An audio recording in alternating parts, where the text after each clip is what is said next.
ஆத்தி சந்தன கட்டை எப்படிங்க பண்ணு.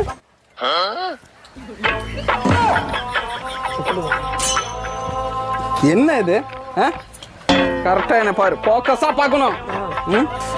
ஆத்தி சந்தன கட்டை.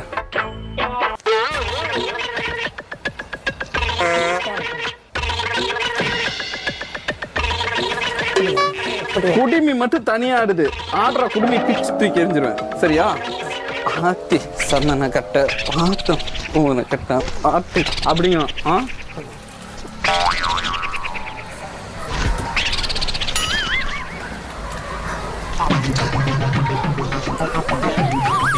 கையில் ஒரு 90 தட்டு ஒரு சட்டியும் கொடுத்தோம்னா வச்சுக்குவேன், அப்படியே போவேன் கோயிலுக்கு. கான்சென்ட்ரேட்டா நீ என்ன மட்டும் பார்க்கணும். கால் இருந்து என் தலை வரையும் பார்க்கணும். சரியா?